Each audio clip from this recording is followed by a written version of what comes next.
Hello, hello. This is Budgets with Grace, where I give you a glimpse of my life using the lens of my budget. My name's Grace, and it is payday, which means it's another Budget with Me video in the software YNAB.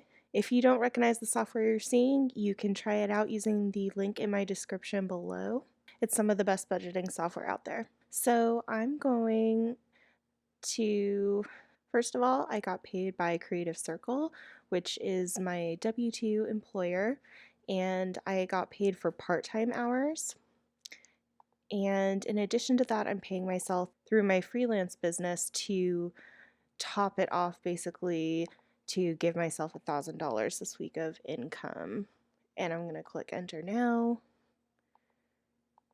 And now I'm going to flip to my budget page. So perfect, those two dollar amounts equal 1,000, and there have been a lot of shifts and changes in my budget. My boyfriend and I had a budget meeting together, and so I'll just kind of walk through November and make sure I'm covered on everything that needs to be covered.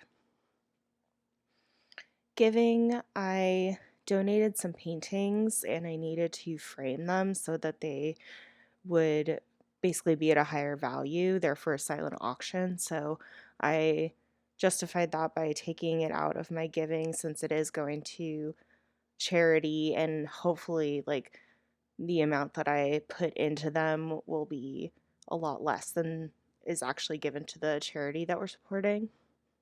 I also changed this. It used to be called Adopt a Family, and Penny Drops asked me how I was going to do Adopt a Family, which was I was going to partner with a local real estate team and use our local homeless shelter, Lydia Place, to organize that. But we decided instead to do the silent auction with my artwork and donate that to, I believe, Northwest Youth Services, which is another local organization. And I figure that both of those, like, it's not specifically Adopt a Family, but it's going to support a lot of people during the holiday season. So I changed it from being a specific thing to just being what I give around the holiday season. Immediate obligations, it's pretty much the same. I added this annual subscriptions, which is what I'm going to spend out of when I have to pay for annual subscriptions rather than spending out of the true expenses category. Subscriptions, this is brand new. In the budget meeting, we talked about our entertainment subscriptions, which Forrest pretty much brought over a TV and all of our entertainment subscriptions. So we started splitting them, and I am tracking that in this group and just paying him in one transaction, but then splitting them between all of the subscriptions in that group. True expenses, I added Costco haul because I've talked about before at the beginning of the month we had a massive Costco haul, which was great because we stocked up on a lot of things. I don't think we're going to have to purchase meat for a while. But I think going forward, putting aside a little bit and then not having like such a big hit to my like usual grocery shopping budget. Let's see. And another budget item that we talked about was the Costco membership, and we're going to split that as well. And that's all the new stuff for true expenses. Goals and do not break glass. I moved some things around. I decided for now I'm going to stop contributing to future and future car payment, but I don't want to deplete those funds. I just want to put them in this group and kind of consider them part of my larger like future savings slash emergency fund group. And under goals, I'm still aiming to max out my Roth IRA, contribute to mutual fund, and hopefully um, pay off my student loans eventually. We talked about in our budget meeting that we would be willing to splurge on a TV on Black Friday if it's a stupid good deal. That's why I basically followed Rule 3, rolled the punches, and reallocated some money into this group. I moved groceries and actually Yeah, I moved groceries into food spending, and I also moved fuel into car spending instead of having those in immediate obligations. I don't know why, I'm just trying it out.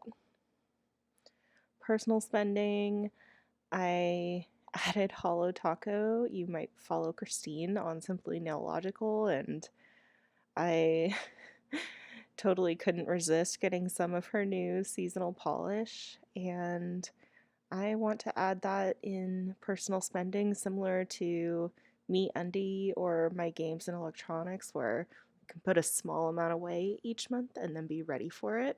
I also added Native. I just started using that and I love it, so that's also a really minimal cost per month if you look at it that way. And I keep spending out of my miscellaneous category, which is what it's there for, so I don't want to refund it. I also split up consumable stuff and new stuff. These will probably get better names eventually, but I just wanted to divide up like toilet paper and soap and all the products that we go through, like aluminum foil, all that stuff. From like, we got a new dehumidifier, and it'd be like the difference between light bulbs would be consumable, but a new light shade or sconce would be new stuff. So I'm doing that. I added car wash because my car is filthy and I should put money in there so I have no excuse to not just stop in and do that. I think we're pretty good on cat spending, and I want to be good on project spending, event funds. I decided to add Black Friday for next year because I'm trying to be honest, and that, I want to do it this year and it is like kind of cutting into my budget, so I'm going to plan for it next year.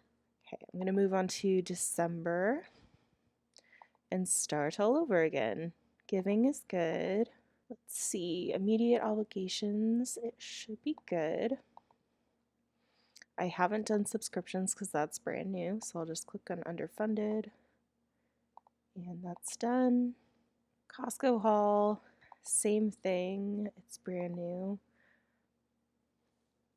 Yeah, I guess I can fund it fully for November, and then I'll just go halfway for this month so far. And I'll fund Costco membership, and then we should be good there.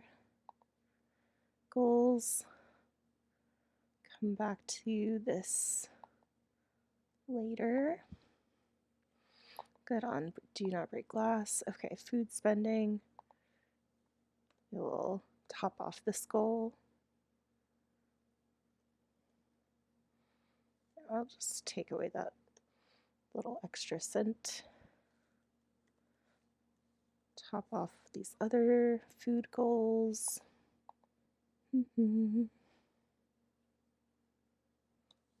New. That beauty and hygiene, that's more like the stuff that I regularly get. Hollow tacos, the new category. Native and Sims. I'm so excited to get Sims in December. I kind of keep going back and forth in terms of like, well, I could throw that money towards a future category or towards paying off debt, but it also sounds fun to get Sims like for the holiday season. Household spending. Let's freaking hope I don't need any new stuff this month. I think I should be good on gas. I also started buying gas at Costco, and it's gonna save me a ton. By Jove, I think we're good. So now I'm going to flip back and cover some goals. So I'm going to do 335 to my Roth, 100 into my mutual fund, and I could put this towards debt, or I could go in the future just a little bit. And I think I'm just going to put it all towards the mortgage in January, because I will be operating on this lower weekly income of $1,000 for at least the next few weeks. So I want to make sure to follow rule 4, age by money, and my money is aging well, but It's because I've had unusually high income for the past few weeks. So this is going to be an exciting time in my life. An exciting time to budget and be on top of things and know where all my money is going. So this has been my zero-based budget. Thanks so much for sticking around. And if you could like, comment, subscribe, all the things, I'll catch you next time. Bye.